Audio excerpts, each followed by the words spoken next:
Hello, everyone, and welcome to Full Time, where we take you around the world of football, locally, regionally, nationally, and internationally. The Full Time podcast is presented and powered by 91 Network.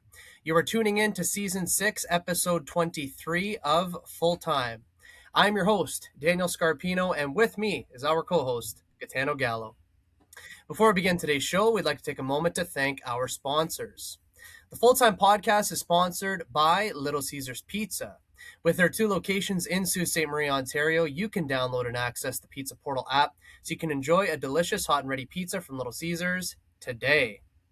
The Full Time Podcast is also sponsored by Sioux Sports. To check out Sioux Sports and all of their articles, announcements, and streaming platforms, including True House Media and True North Radio, visit SiouxSports.com as well as Sioux Sports TV on YouTube, Facebook, TikTok, and Instagram. We remind our listeners that recordings of Full Time occur weekly or bi-weekly, and uploads to all of our platforms for public viewing and listening occur weekly or bi-weekly as well. Folks, we welcome you back to Full Time, where we get to talk about the beautiful game. G, how are you today, sir? Not too bad. I already got my kind of running around and errands done, so now it's just hammering out an episode of Full Time and then enjoying the rest of the weekend. So I'm doing quite well. How are you doing, Scarps? Doing good, man. Got up bright and early, and instead of going skiing straight away, I watched the Arsenal game, so that was good to see. And then did go skiing after, so it's been a perfect start to this Saturday, and now get to record here with you. So, in my opinion, life cannot be any better. In today's show, we will preview the Champions League round of 16, and we will play another game of Agree to Disagree, where Gitano and I debate topics relevant to football and topics specific to Manchester City and Arsenal.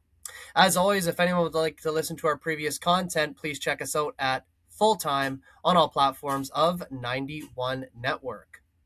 And without further ado, Gitano, and to everyone who has taken the time to tune in here today, let's kick off. We get today's show started with a preview of the Champions League round of 16. Gitano, before we get into these picks, this is truly where we find out what teams are made out of. We have the top 8 who got a bye into the round of 16, including your Manchester City, and my Arsenal. The remaining 8 teams who qualified all had to do the business not once but twice to get here from the knockout playoffs. So now, Gitano, it's all to play for, isn't it?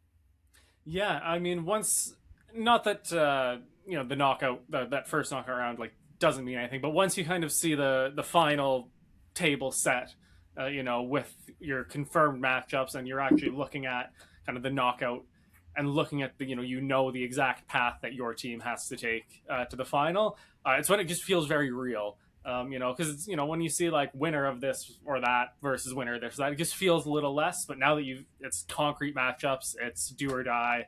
Well, not quite. It's two legs until the final, but you know what I mean. It's a lot. The stakes are now kind of officially raised, if you get what I mean. So I'm super super excited for it. I'm also super excited, and it is one of those things where it's like, whatever you did in the past, it doesn't really matter. It's a fresh slate. Everyone's at zero once again, and like you said, it's played over two legs, so it's all about doing the business against your opposition, not once, but twice. Gitano, let's get into previewing these games, and we are going to first start with the champions of this competition, and that, of course, is PSG, as they will take on Chelsea. PSG has been the busiest team in world football this year, and they are still fighting in this competition. They are going up against Chelsea, who have been quite busy themselves this year, but they've had changes and alterations to their squad, management, and staff. Gitano, who is going to win this time, my friend? It really should be PSG. Just kind of, if you look just on paper, the star power in that squad is just significantly better than Chelsea's. And Chelsea doesn't have like a terrible squad, but it's just not anywhere near the level of PSG's. But then, kind of when you look deeper at that, PSG are fantastic in fantastic form domestically, have been playing great in Europe. These last couple hits, I know they struggled earlier in the season. That's why they had to end up going through the first knockout round there. But really, the last stretch, they turned it up. And when I look at Chelsea, they're just all over the map, kind of all season. So you really don't know what Chelsea side you're going to end up seeing from them. Hopefully they bring their A game, and I still think even if they bring their A game, it won't be enough. But if they bring their A game, at least a tie will be entertaining. if the Chelsea that are currently down 1-0 to Wrexham show up to that tie, it could get really ugly for them. Yeah, I have to say a lot of the same as you, Gitano, that I think PSG probably just has a little bit too much, or I wouldn't say a lot too much for Chelsea, but certainly a little bit too much. And I think with just the amount of turnaround that's happened in that squad, to your point about not knowing what team's going to play, what players are going to play, how they're going to play under this new manager, Liam Rosenia, I think that Chelsea will probably give a decent account of themselves. I don't think it's going to be a blowout over two legs or anything like that. But I'm also going to take PSG, Gitano. Galatasaray will take on Liverpool in the round of 16. Galatasaray has been really good this competition, and for all of their ups and downs, we got to say that Liverpool have been really good as well. This might not be as clean cut as people might deem it to be. Who are you taking, Gitano, and why? I'm not just saying this as a City fan. I genuinely think Galatasaray are going to take this over two legs. Just the form that they're in domestically and in Europe has been fantastic. We've seen them in the league phase and already in the knockout phase, knocking out Juventus, take on some of the bigger teams in Europe and get good results. There just seems to be a cohesion and chemistry and flow to that team that's just really clicking right now. And I look at Liverpool and they're still struggling. They're still not at at the level that we expect of them. They've been better in Europe than they have been domestically, so I don't think it's going to be a blowout by any means. It'll be very close, but I just think the level that Galatasaray are playing on right now is just a level above what Liverpool are capable of. And I think they have enough, star power, kind of individually and as a group, to really go kind of toe to toe with Liverpool here. And I think they're going to get it done. I think that this has the potential to be one of the best matchups of the entire round, even though I don't think it actually is the best matchup because we're going to get onto that very shortly. But I have this feeling that Liverpool is just going to be able to scrape it somehow, some way. I expect this to be a one goal difference in favor of Liverpool. Whether that means that it goes to extra time in the second leg or if Liverpool are able to scrape it at the end of 90 minutes. But I have Liverpool just edging Galatasaray, but I think that this is going to be an absolute dogfight because Galatasaray, to your point, have been playing really, really well. But I think that Liverpool, with some of the players in that team, I think that they just might have just enough know-how to get it over the line against this very good Galatasaray team. It will be Real Madrid up against Manchester City in a true battle of the heavyweights. Gitano, it seems as though that this match has become a staple across this competition on an almost yearly basis, or at least every other year at minimum. And I just finished talking about that. I didn't think that Liverpool and Galatasaray was going to be the best match, one of the best matchups, but I happen to think that this one certainly is going to be the best. And you'll be able to speak to this much better than anyone, but this fixture, of course, again, being played over two legs, has a lot in it. If you could, Gitano, break down for us what we can expect to see as fans, and then, of course, your prediction. Yeah, I don't think it will live up totally to the hype, mostly because of the injuries, mostly to Real Madrid at this point. Mbappe, Mbappe, Rodrigo, Bellingham, like a bunch of their best players are all injured and are expected to miss either one or both of the legs here. Rodrigo actually blew his ACL and he's actually done for the season. He's going to miss the World Cup as well, which sucks to see. So I don't think it might be, as you know, as Hollywood as kind of just it looks on paper when you see Real Madrid and City. Just lack a lot of the star power. It's not going to be easy. I think the huge advantage for City is that the second leg is going to be at the Etihad. And actually, to go back to the Liverpool Galatasaray one, the fact that the second leg there is at Anfield, I didn't realize that when I made my prediction. Your point stands a little more than mine there, but I think having the second leg at the Etihad for City is going to be huge. I think it's going to be very, very close. I would not be shocked at all if it went to extra time or penalties. The last time we faced them, it actually did go to penalties. So I expect it to be really, really, really tight. I obviously am going to take City as usual. But yeah, it's not going to be easy. It's going to be a long 180, potentially 210 minutes. Yeah, it's not going to be fun. Well, it might not be fun for you as a City fan, but of course for us neutrals, it's going to be an absolute delight to watch. I'm sure that you'll be happy to hear that I'm also going to back Manchester City in this one. The injuries that you had mentioned, I think that that does have a little piece to play. I don't think that that's going to be the reason why Manchester City win. I just think that at this point in the season, Manchester City are either getting really good results by playing really well or scraping results, which I think is a good sign for a team down the stretch that even if you don't play your absolute best, you're still able to win. So for me, I still think that Manchester City have more than enough to get it over the line. But again, to your point, this could go longer than 180 minutes, but I as well will take Manchester City. Atalanta will take on Bayern Munich in this round of the competition. Atalanta did really well to qualify for this round of the Cup after beating Bayern's compatriots Dortmund in the last round. But Bayern is likely to offer a more difficult and stern test. For you, Gitano, will Atalanta be able to overcome the German giants, or will Bayern reign supreme? I got to go with Bayern Munich here. Just the form that they're in domestically and in Europe is just nearly impeccable. They're playing fantastic football, getting fantastic results. Um, really, the issue for me that I foresee for Bayern, and issues in quotations, is just kind of keeping that motivation going. Just considering how far ahead they are in the Bundesliga, like we've talked about with PSG, and it used to be Bayern Munich as well. When you have the league wrapped up by the time the knockout round of the Champions League starts, like, are you still fully focused on everything, or have you kind of taken your foot off the gas a little bit? I don't expect Vincent Kompany's group to be taking their foot off the gas. We've talked about before how intense of a manager he is. I don't expect that to happen. And for as good as Atalanta have been in this competition, I just don't think they have an answer really for Bayern Munich. Yeah, and I think for me, because I'm also going to take Bayern, I just feel like Atalanta plays a little bit too open. And against a team like Bayern Munich, I think you're asking for problems if you play open, transition based football, because the quality in Bayern's team, I think, is just waiting to exploit that. So I'm not suggesting that Bayern's going to absolutely put them to the sword and smash them, but I think that Bayern will find themselves good over two legs. So Gitano, I'm also going to take Bayern Munich just the same as you. Newcastle will lock up with Barcelona in the round of 16 of the Champions League. Both teams know what they are playing for, but it will be down to whoever can do the business on the pitch over two legs. Who are you backing in this tie? If you had asked me like a couple months ago, I probably would have said Newcastle. They were in great form, playing really well. But just lately, the last, call it month, 6 weeks, their form's just kind of fallen off a little bit. They're just shakier performances. And I just really think Barcelona are growing into their season. So it's kind of, a team on the rise versus a team on the fall a little bit. I just think, quality on the pitch, managerial, like tactical knowledge is better. I think Barcelona, it's not going to be, again, like a 6 or 7-0, but I think they should be comfortably beating Newcastle.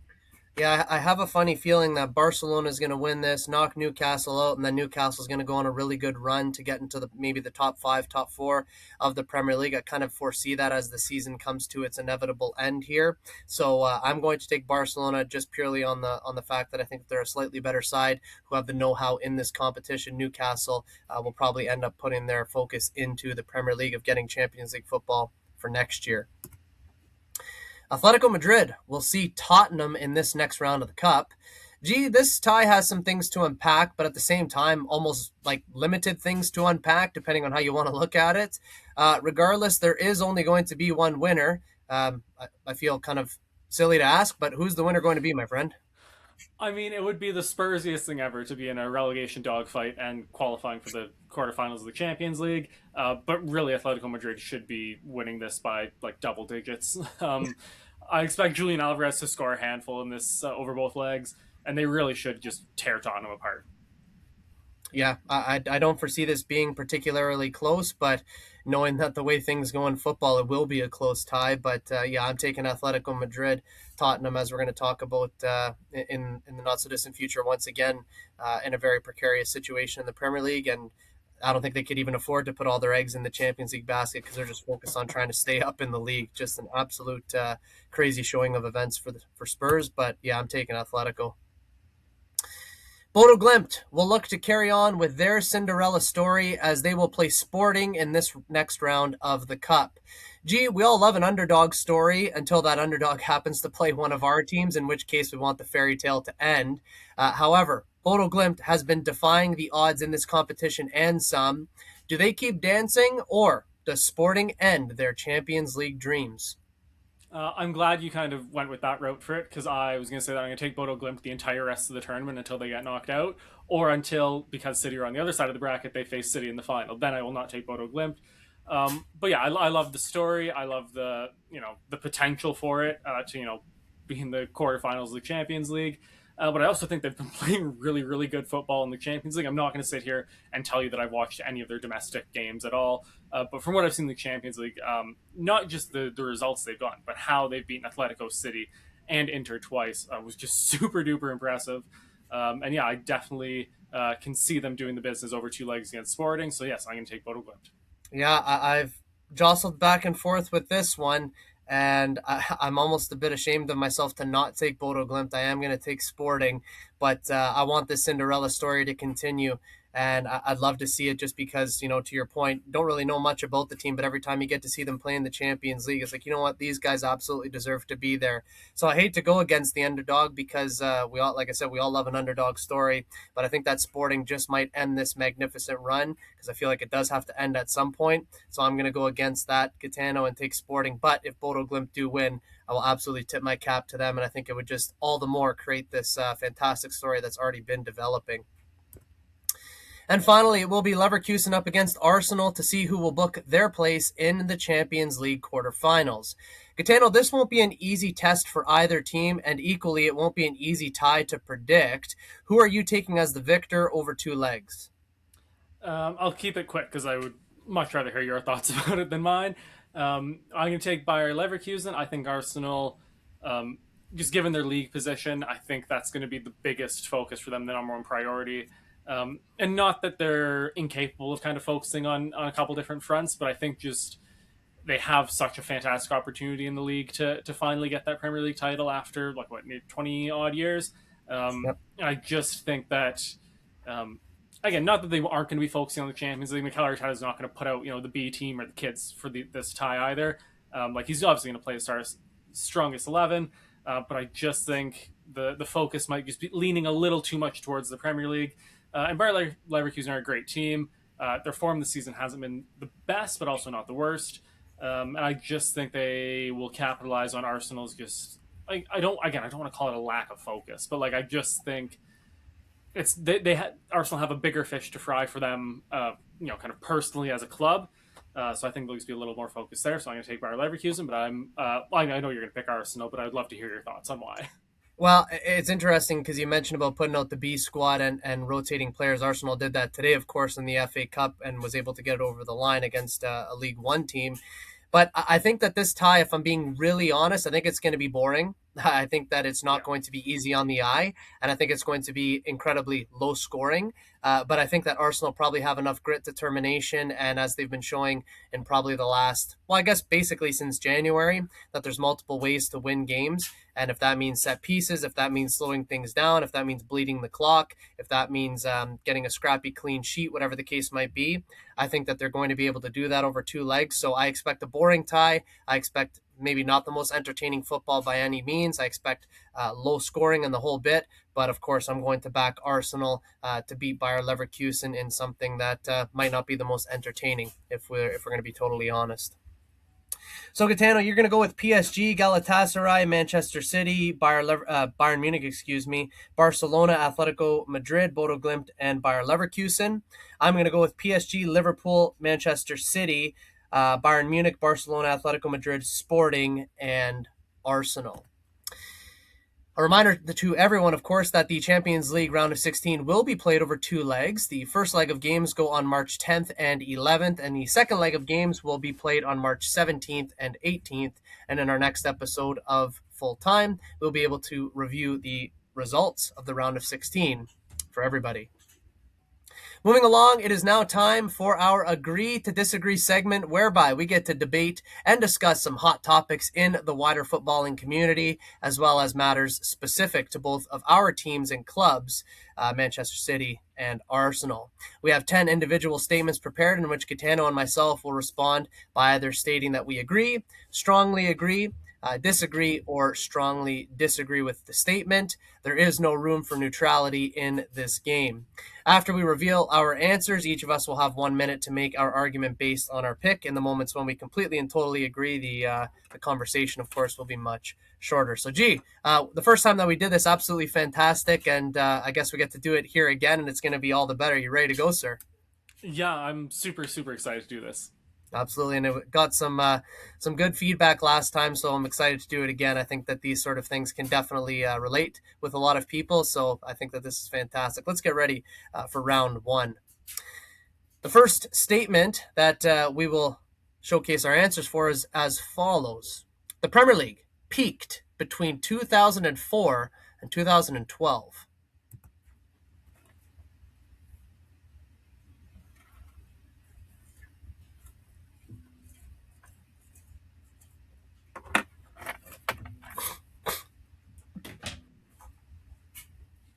All right, we'll reveal our answers in 3, 2, 1. Okay. So we immediately start with disagreement, which is uncommon for us. Let's be honest about that. Gitana, you get to lead this first one off. So you get the floor first, my friend. I said agree. You said disagree.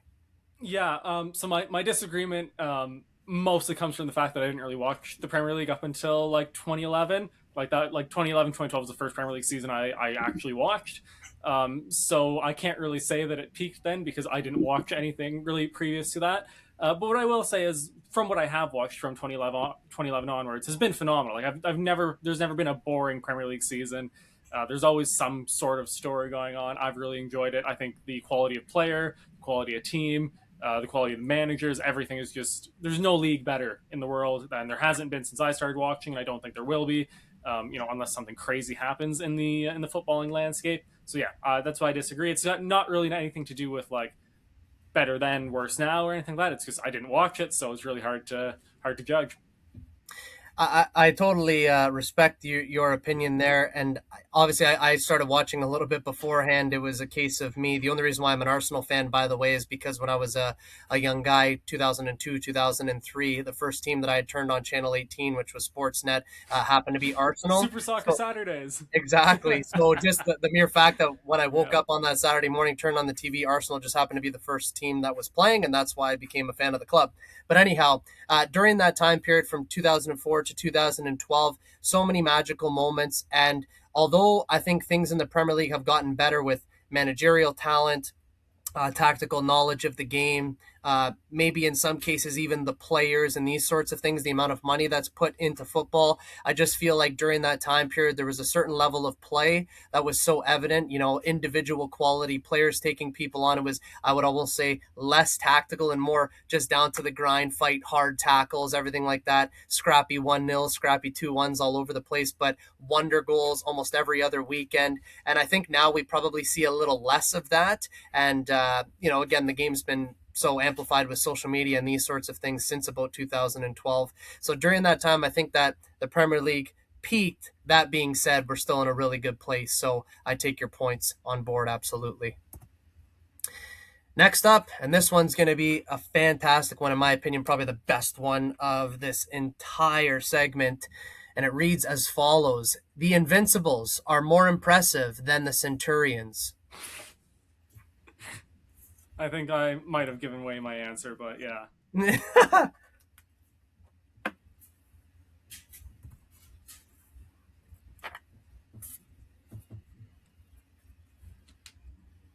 All right, 3, 2, 1.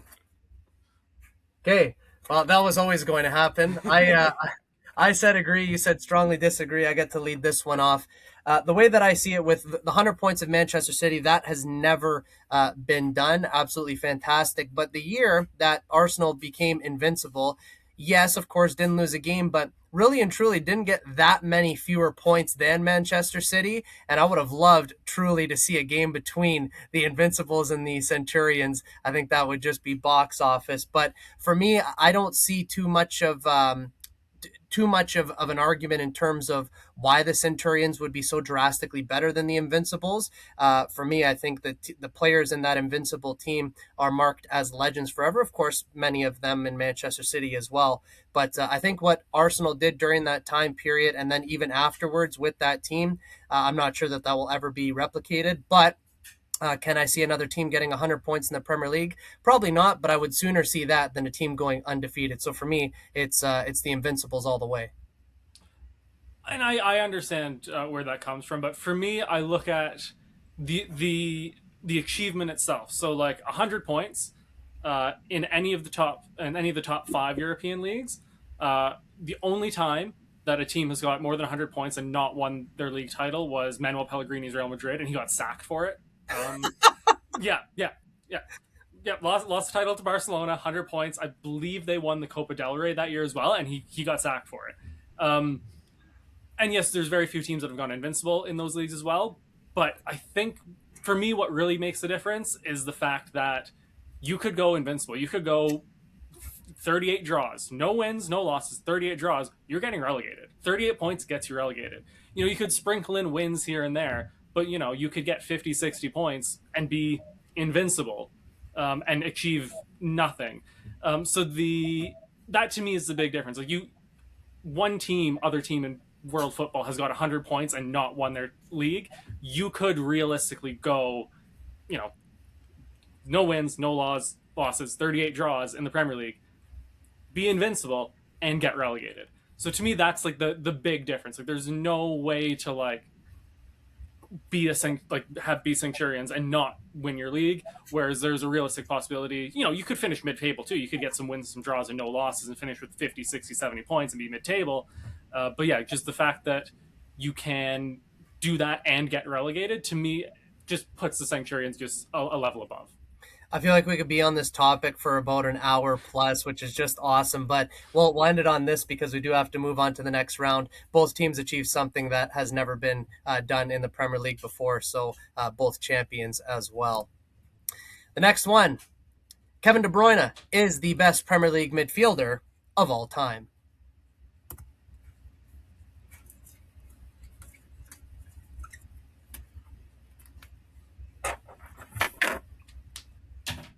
Okay, in 3, 2, 1. Okay, so we still haven't had an outright agreement, although this is the closest that we've been so far this game. I said agree, you said strongly disagree. Gitano, you get to lead this one off. Um, Really strongly agrees, just because you could probably have him in the discussion for the greatest Premier League player of all time. There's really only maybe Thierry Henry that I would entertain that argument with.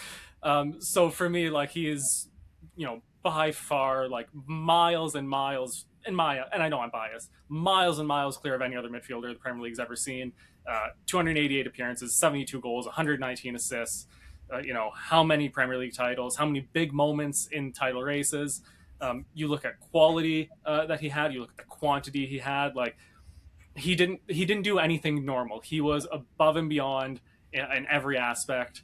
And I still get emotional thinking about the fact that I got to see him play for Man City for nearly a decade. Like, he's really the third greatest player of our generation behind Messi and Ronaldo. And I don't even think that's close. So really, like, if this was worded as like best Premier League player of all time, I would be agree. And we could have the debate with Henry. But in terms of midfielders, yeah, it's not even close. Yeah, and I said agree. And if anybody asks me who the greatest Premier League midfielder of all time is, I say Kevin De Bruyne. That being said, I think that there is so many accomplishments by so many other midfield players in the Premier League, the likes of Roy Keane and many others who were amazing players, Patrick Vieira, and the list can go on and on. Paul Scholes, Frank Lampard, Steven Gerrard, just amazing players. But I think that Kevin De Bruyne is a step above them, but not 2, 3, 4, 5, 6, 7, 8, 9, 10 steps above them. So for me, I agree with that statement, but I can understand that there might be arguments put forward for other players. But I'm the same as you. I'm going to say Kevin De Bruyne, of course, always the best Premier League midfielder of all time, and definitely, I don't know, in terms of best Premier League players of all time. I don't have any ideas in my head. For me, it's Thierry Henry is the best one, but I'd certainly put Kevin De Bruyne at least in the top 5. Next round. Arsenal's fan base is harder on its own club than any other top 6 fan base.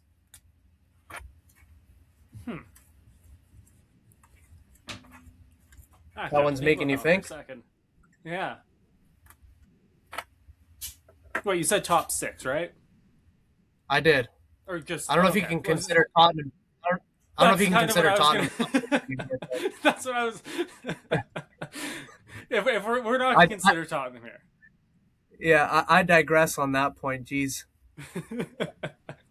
Okay, I think we're good then. Okay, let's do this in 3, 2, 1. Oh, wow. Okay, so again, we don't out-note agree. Again, although I say strongly agree, you say agree. I get to lead this one off. For me, strongly agree because the emergence, of course, of fan TV for clubs started with Arsenal.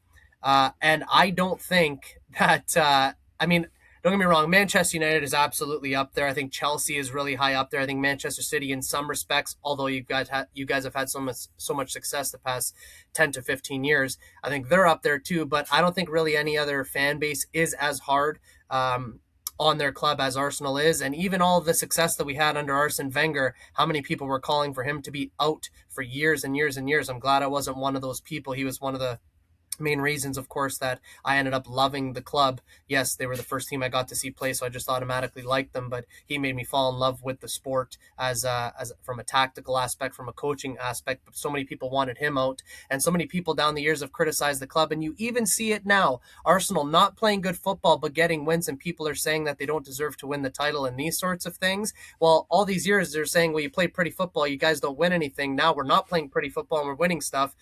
I don't think that it's even a debate in terms of who's, our own fan base can sometimes be our own worst enemy, I swear.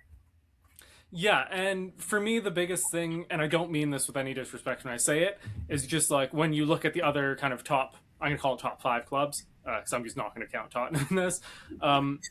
They at least have some recent success that has kind of quelled that, dissatisfaction with ownership. Whereas you guys, and again, it's, when I say it's not you, but it's like the money you've spent, the players you brought in, the kind of hype around Arteta and this group, to at this point, at time of recording, March 7th, 2026, to have not won a major trophy yet, other than that FA Cup in his the first 6 months he was there.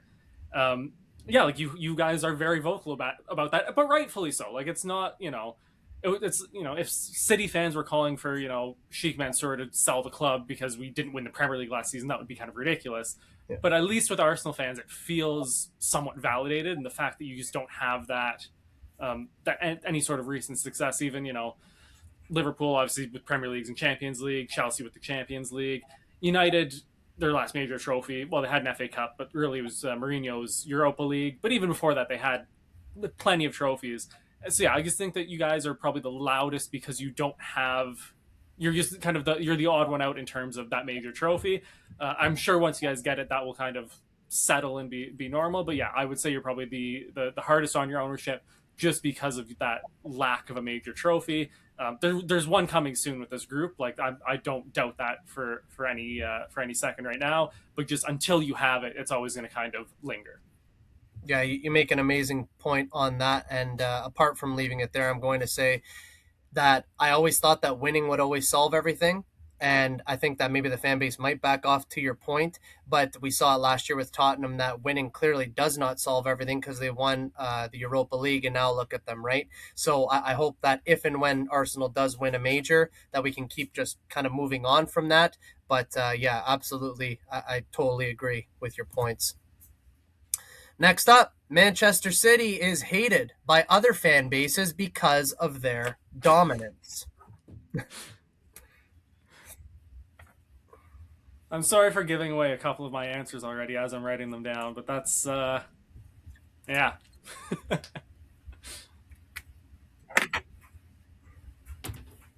All right. In 3, 2, 1. Hey, we finally out-note agreed halfway through.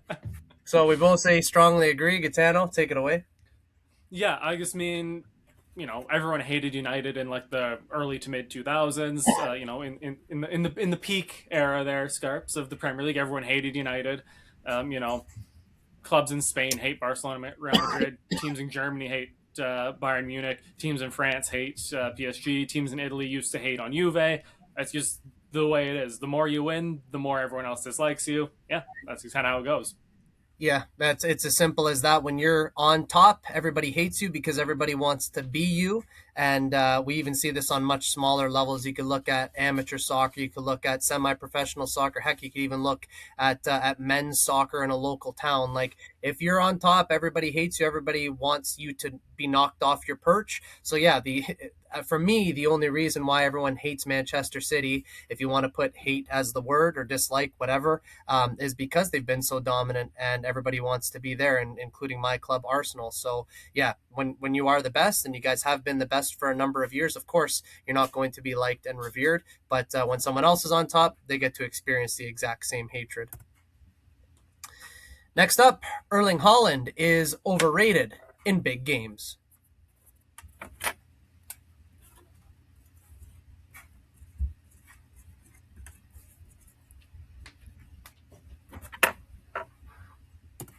And three, two, one. No, okay, I'm glad. I wasn't sure what you were going to go with there. I wasn't sure. Yeah, this is another out note agreement.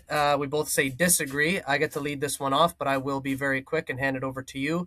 Erling Haaland is the best striker in the Premier League, and it's not even close. And what he's done for Manchester City so far during his tenure there has been tremendous. Now, if you want to talk about big games, well, the big games that he's played in, mostly he's won, even though maybe he doesn't score or things like that. So to say overrated, I don't think is particularly fair. Unfortunately, strikers only, I shouldn't say only, mostly get judged on the goals that they score. So if they win a big game and he doesn't score, maybe he'll be judged more harshly than other people. But for me, I don't think that he's been overrated. I don't think he's been underrated. I think he's been rated exactly what he needs to be. And I think he's a fantastic player. And without him, maybe Manchester City wouldn't have won some of the more recent titles. We'll never know. But regardless, he's been there and he's done a fantastic job. Yeah, I think, like to your point with goals and assists, his maybe record in cup finals specifically isn't the greatest in terms of goals and assists, but I'm sure if you asked him, if you said, "Hey, like, would you rather score 2 or 3 goals in this game but lose, or don't have any kind of goal involvements but win?" He's taking winning those games every time. And I think he brings much more than goals and assists. If he can occupy two center backs and a defensive midfielder for the whole 90 minutes that he's out there running around causing chaos, and leave space for someone else, a Phil Foden, an Omar Marmoush, back in the day, Kevin De Bruyne, like to give them the space and time they need to do their thing. Like to me, that's a fair trade off. And yeah, as long as we're winning the big games, I really don't care who's scoring the goals, how they're getting scored. Like to me, like winning is the most important thing. Whether Holland scores 6 goals or has 6 touches of the ball, I really don't care as long as we win. Yeah, I'm totally with you. And everybody has to remember, too, when these sorts of topics come up, that this is a team sport. So even though it might not be all about you, it's about your team. And if your team wins, then that's exactly what the desired outcome is, regardless of how you play. If you score, if you assist, it doesn't matter as long as you win. So for me, yeah, I'm fully on board with you, Gitano. Next up, Bukayo Saka disappears when Arsenal need him most. Hmm.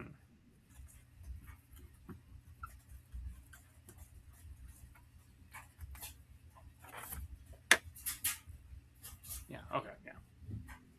So I had to think about that one too. No problem. Ready in three, two, one. Wow.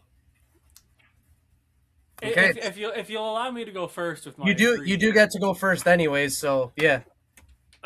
my biggest thing for him, and it's not entirely his fault, but his injury record is not the greatest. There's lots of games that he's going off, with a limp in the 55th, 60th minute. So it's not him disappearing. It's not him like not producing. It's just if you can't be on the field, you can't be contributing. So that's why I went with agree. I think when he does play in big games, he is a very important player for Arsenal. But I just think his injury record and his, I don't want to call it a tendency, but you see it a lot in bigger games where he's subbed out, with 30, 35 minutes left of the game. Um, I just think that's why I went with agree. I was leaning towards disagree, and like it was a toss up there. It wasn't strongly either way, but I just think that to me that it is disappearing when you're leaving the game with 30, 35 minutes left, limping off the field. It's not your fault, per se, but it is not being there in the big moments.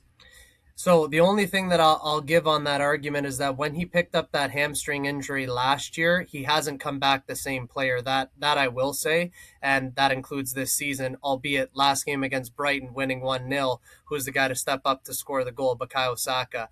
So for me, the reason why I say strongly disagree isn't even so much about recent times. I think back to pre-COVID, during COVID, when our team was in the mud, who was the only player dragging us through apart from maybe Pierre-Emerick Aubameyang, Bukayo Saka, as a young kid, might I add. So when everybody else disappeared, he was the only one that stuck around and pulled us and basically put the team on his back and said, well, I'm going to try and at least get us into the top 10. I'm going to try and get us to compete in the Europa League. And for me, he was the only staple in that team and the only person that really stuck and the only person week in, week out who us as Arsenal fans would say, yeah, he's first on the team sheet out and out. So yes, past couple of seasons, particularly with the injuries, and I do agree with that point from you, he hasn't been the same player. But I don't think that he's disappeared. If anything, I think that he has stood up in the biggest of moments when the club needed him most. And again, in recent times, maybe less so. But now, thankfully, I would say that we have the squad that he doesn't have to step up all the time that other guys can. So totally proud to say that I'm a fan of Bukayo Saka and that he's signed yet another contract for us. And I think one day he'll have a statue outside the Emirates. I think that he's been there for us more than I could have ever hoped and imagined for. Next one. If Mikel Arteta wasn't young and charismatic, he would be judged more harshly. All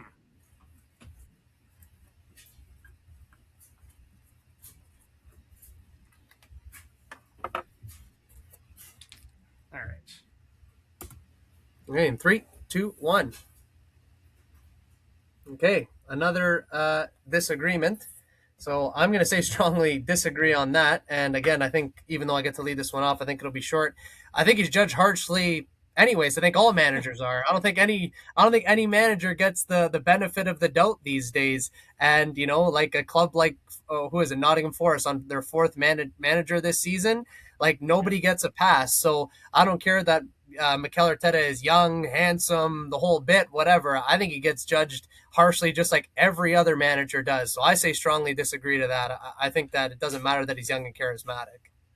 So I went with agree, and I don't think that he doesn't get judged harshly. I just think if he was older, if he was 10, 12 years older and still didn't have a major trophy outside of that one FA Cup in his first 6 months, that he would just he gets judged harshly. He'd be getting judged more harshly for just that lack of success.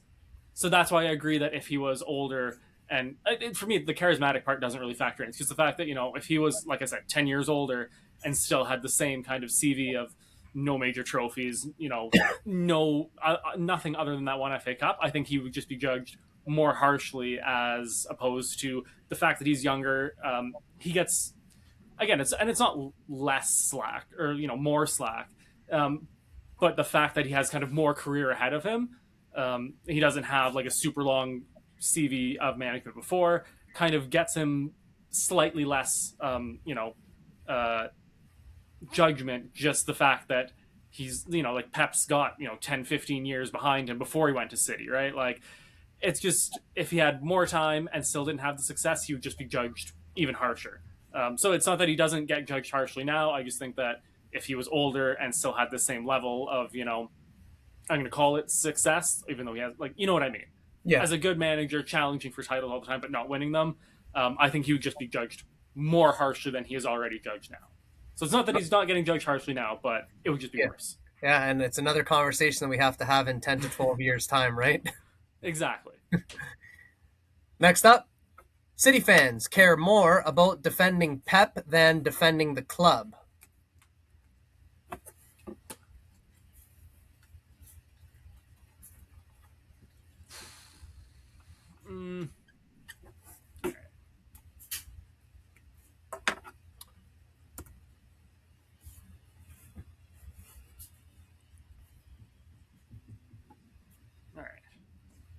Okay, in three, two, one. Oh, okay. Okay, so this is our Again, third. surprised by your answer. Yeah, it's our third out and out agreement. Katana, you get to lead this one off.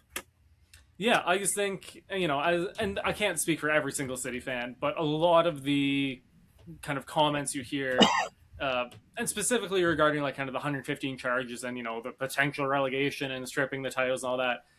99% of what I see from City fans are people saying like, we don't care what league City play in, like we're City fans. Like if they strip us and send us to League Two, like we're still City fans. It's got nothing to do with Pep or anything like that. It's the club. Before the takeover, City was a very kind of Newcastle type, working man's club. Through thick and thin. You look at the attendance in the other divisions and the lower divisions; they were still packing the old Main Road Stadium, in the second division. So I think there's just that. Obviously, like it's great having a manager like Pep. Like I'm never ever going to take that for granted. But he said it himself. Like when that press conference, I think we were talking about it last week or the last episode, the episode before, where he was saying like, if they send us League Two, like I'm not leaving. I think Pep realizes, and I don't think he's ever thought that he was bigger than any club he's been at. But yeah, I think just the fans are very much aware that no manager, no player, no owner, no anyone is bigger than the club. So yeah, I don't think it's. I think the issue and kind of the perception that you get is that Pep also kind of takes that stance. So when as a fan, when you defend the club and you're defending Pep, it all kind of feels like it's the same thing. But there is a distinct difference between the two, although they kind of are aligned a lot of the time. Yeah, and for those who aren't watching but only listening to this podcast, we both said strongly disagree. And the Oh, I reason should why have I said say that. Yeah. strongly disagree, no, it's all good.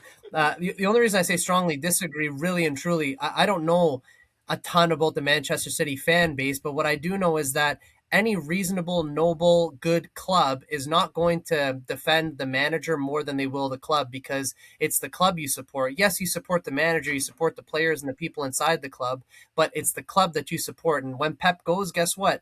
Manchester City fans are still going to support Manchester City. When Mikel Arteta goes from Arsenal, guess what? They're still going to support Arsenal. It's not about the manager, even though, again, you have the best manager in the world and he's great to have around, I'm sure of it. But no, the fans support the club more than anything. And whoever's involved in it, they get supported just the same. And now we go on to the last round of agree to disagree. And the statement is as follows: Arsenal fans talk more about progress than trophies.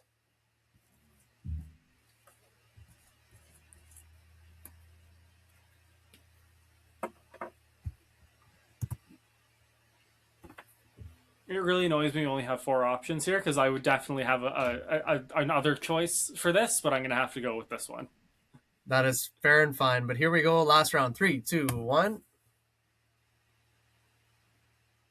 Okay. So I get to finish this one off. The only reason I didn't say strongly agree, I did say agree, and it's slowly moving towards disagree as the time and seasons go on. This is the first season whereby Arsenal fans are talking about trophies rather than progress. Basically, since well, I think really since the last few years of Arsene Wenger, we've been talking about progress, and then once Mikel Arteta came in, it was process.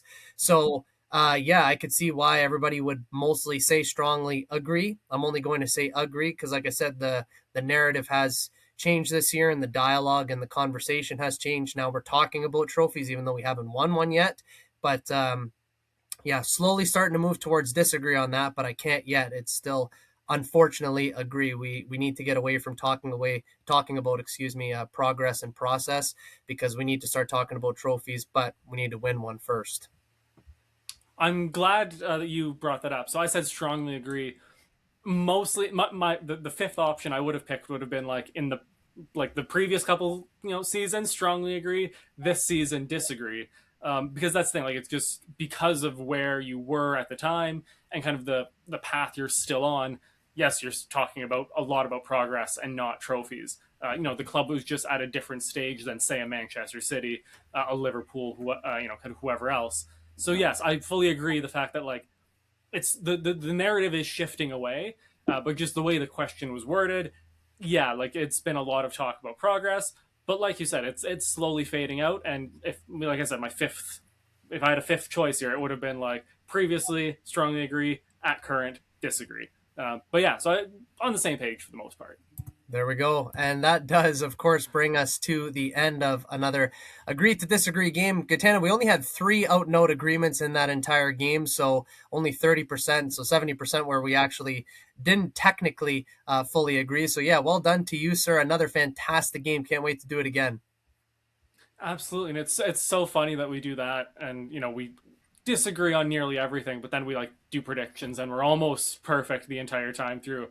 So it's funny how it works. Funny how it works. Football is a funny game, but this was a good bit of fun, and can't wait to do it again in the not so distant future. This is Daniel Scarpino and Gitano Gallo, and you're listening to the Full Time Podcast on 91 Network.